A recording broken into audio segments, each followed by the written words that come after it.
नमस्कार, आप सभी का स्वागत करता हूं अपने YouTube चैनल सुरेंद्र सिंह बोरा में। साथियों, बिहार लोक सेवा की तरफ से एक आवश्यक सूचना यानी कि बिहार बीपीएससी बोर्ड की तरफ से आप लोगों को एक आवश्यक सूचना प्रेषित की गई है और वो आवश्यक सूचना सर्वव्यापी है। यानी कि बिहार में जो TRE 2.0 है उसके संबंध में, यानी कि जो भर्ती का एग्जाम कंप्लीट हो गया है उसके बाद कुछ आवश्यक डिटेल, जैसा कि आप सभी लोग जानते हैं बीएड वर्सेस NIOS DLED दोनों को ही सुप्रीम कोर्ट ने बाहर कर दिया, यानी माननीय सर्वोच्च न्यायालय से दोनों को बाहर कर दिया। ऐसे में ठीक इसी वक्त बीपीएससी TRE 2.0 भर्ती को लेकर के एक बड़ा अपडेट बिहार की तरफ से आ रहा है।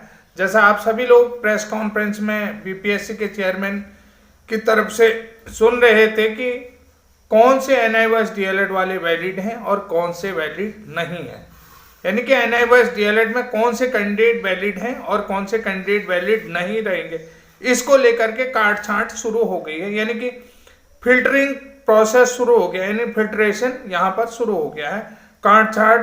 अगर काट छांट शुरू नहीं होगी तो आप अंदाजा लगा सकते हैं कि यहाँ पर सही गलत जो भी है वो आप देख सकते हैं। यहाँ पर फिल्ट्रेशन शुरू हो गया है और ये विस्तारित जानकारी मांगी गई है वर्ग 1 से 5 तक अब आवेदन करने वाले से और वर्ग 6 से 8 तक आवेदन करने वाले। तो यानी कि ये काट छांट फार्म भरने से पहले ही हो जानी ज़्यादा बेटर था, लेकिन रिजल्ट से पहले ये फिल्टर हो जाएगा तो और व्यापी होगा। साथियों, जैसा कि आप सभी लोगों को पता है कि जिन्होंने फार्म भर रखे हैं वर्ग 1 से 5 और वर्ग 6 से 8 तक, तो 16 से 18 के बीच में वो लोग जो है कि अपनी जो भी उनसे डिटेल जानकारी मांगी गई है, उनके DLED के संबंध में जो भी जानकारी मांगी है, यानी कि आप DLED जो भी DLED है, यानी रेगुलर DLED है या NIOS DLED है, तो आपको जो है कि दिनांक 16 दिसंबर 2023 से 18 दिसंबर 2023 तक बीपीएससी बोर्ड के साइट पर जाना है, बीपीएससी की साइट में जाना है, जहां पर आपको डिटेल मांगी गई है वहां पर डैशबोर्ड में इंटर करना है और आपके DLED की डिटेल मांगी गई, यानी कि उसमें मांगा गया आपने DLED कहाँ से किया है, कौन से ईयर में किया है, कितने % में कहा है, कि कॉलेज का इंस्टीट्यूशन का नाम क्या है, ये सारी जानकारी आपके पास वहां मांगी होंगी। कि अब यहाँ पर ऐसा क्यों करना है, तो वो जो भी जानकारी आपको मांगी गई है वो फुलफिल कर देना।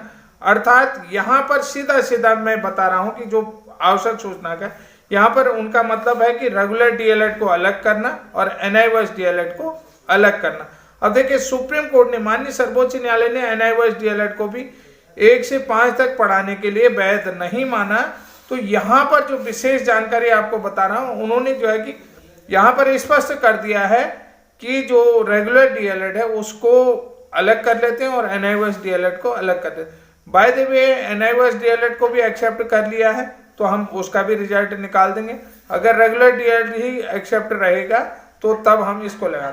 अब यहाँ पर एक चीज बात ये भी है कि NIOS DLED के अलावा ODL मोड से अन्य कोई DLED वाले हैं तो केवल यहाँ पर 2017 से 2019 वाले ही DLED वाले वैलिड रहेंगे। NIOS DLED यानी कि 2017 से 19, 31 मार्च 2019 से पहले जिन्होंने NIOS से DLED करा होगा वो वैलिड रहेंगे, और 31 मार्च 2019 से NIOS से अगर किसी ने DLED कर रखा वो वैलिड नहीं होगा। यहाँ पर फिल्ट्रेशन प्रोसेस शुरू हो चुका है। अब यहाँ पर साथियों देखिए, सबसे महत्वपूर्ण जानकारी ये है कि कुल मिलाकर के वो लोग जो है कि काट छांट कर रहे, रेगुलर DLED का अलग रिजल्ट घोषित करेंगे और अगर NIOS DLED संबंध में कोई भी जानकारी नहीं आती है तो NIOS DLED का रिजल्ट वो घोषित नहीं करेंगे। इस तरीके की पूरी चीजें, क्योंकि अभी जो है कि सारी प्रोसेस चल रही है NIOS DLED का गजट जारी करने को लेकर के NCT से MHRD के जो भी है, अगर MHRD NCT गजट जारी कर देती है तो उसको लेकर के, तो ये पूरी डिटेल जो भी आपसे मांगी है वो आपको कहाँ पर क्लिक करना है, ये पूरा आपको आवश्यक सूचना दे रखी है और आप सभी लोगों ने ये पढ़ भी लिया होगा। इसको पूरी तरीके से आप जा करके देखें इसके साइट में, जहाँ पर पूरी साइट अपडेट हो रही है और साइट में आपको जिस बटन पर क्लिक करके अपनी डिटेल भरनी, पूरी डिटेल आप भर दीजिए। तो सीधा सीधा हम बात ये कहना चाहते हैं कि यहाँ पर जो है कि NIOS डीएलएड और रेगुलर डीएलएड में भी फिल्ट्रेशन बीपीएससी बोर्ड करने लग गया है। इनकी बिहार में बीपीएससी बोर्ड 6 से 8 और 1 से 5 जो है कि यहाँ पर फिल्ट्रेशन शुरू कर दिया। 6 से 8 तक में बीएड भी शामिल है। तो इसलिए देखिए बहुत ज़रूरी जानकारी है। अगर कहीं फिर से दोबारा से कोई कोर्ट में मामला चला गया तो जिस कारण से एनआईओएस डीएलएड का रिजल्ट रोकना भी पड़ सकता, इसलिए बीपीएससी बोर्ड पूरी तैयारी के साथ अब चल रहा है। तो साथियों, ये महत्वपूर्ण जानकारी के साथ ही आज के लिए इतना ही। तब तक के लिए जय हिंद, जय उत्तराखंड।